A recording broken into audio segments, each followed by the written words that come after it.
السلام علیکم، آپ دیکھ رہے ہیں 39 نیوز۔ نظر ڈالتے ہیں آج کی نیوز پر۔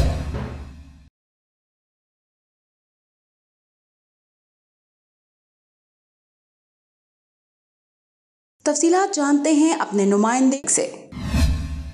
متحدہ علماء اہل سنت والجماعت دیوبند شاہدرہ کے زیر اہتمام عظیم الشان دوسرے سالانہ علماء کنونشن کا انعقاد مقامی ہال میں کیا گیا۔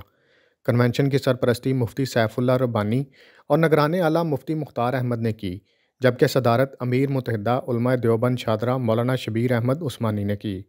کنونشن میں شیخ الحدیث مولانا یوسف خان، شیخ الحدیث مولانا نعیم الدین اور محتم جامعہ مدنیہ سید رشید میاں نے بطور مہمان خصوصی شرکت کی۔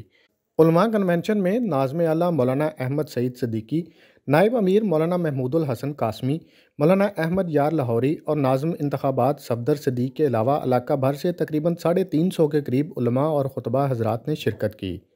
اس موقع پر مولانا شبیر احمد عثمانی اور مولانا احمد سعید صدیقی کا میڈیا سے گفتگو کرتے ہوئے کہنا تھا کہ ہمارا یہ علماء کنونشن متحدہ علماء اہل سنت والجماعت دیوبند شاہدرہ کا جو آج اس حال میں ڈریم پیلس حال کے اندر انعقاد پذیر ہوا، اس کا مقصد یہ ہے کہ ہم یہ چاہتے ہیں کہ ہمارے تمام علماء کرام آپس کے اندر اتحاد کر کے اور تمام باطل جو نظریات کے لوگ ہیں ان کے مقابلے میں کھڑے ہو کر اکٹھے ہو کر کام کریں، اور اس کے ساتھ ساتھ ہم یہ چاہتے ہیں کہ جو عوام کے اندر ایک غلط نظریات پھیلائے جا رہے ہیں ان نظریات کا تدارک کیسے کیا جائے، اس کے لیے ہم وقتاً فوقتاً اپنے اکابر علماء کرام کو بلاتے ہیں تاکہ وہ ہمیں قیمتی نصائح سے نوازیں اور ان تمام جو باطل نظریات ہیں ان کا تدارک کیا جائے۔ متحدہ علماء دیوبند شاہدرہ کا آج کا علماء کنونشن جو ہوا ہے، اس کا مقصد یہ ہے کہ ہم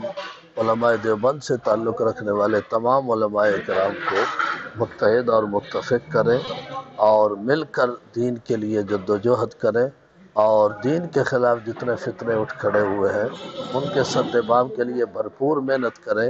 اس موقع پر جتنے علماء اکابر تشریف لائے ہیں ہم ان سب کے شکر گزار ہیں۔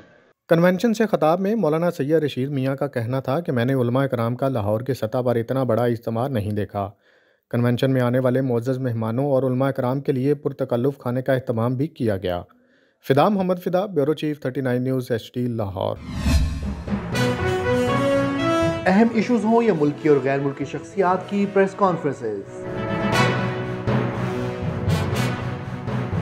ہر لمحہ باخبر رہنے کے لیے ہمارا یوٹیوب چینل سبسکرائب کریں۔ بابسوخ ذرائع سے مصدقہ خبروں، تجزیوں اور تبصروں سے مستفید ہونے کے لیے ابھی ہماری ویب سائٹ کو وزٹ کیجیے۔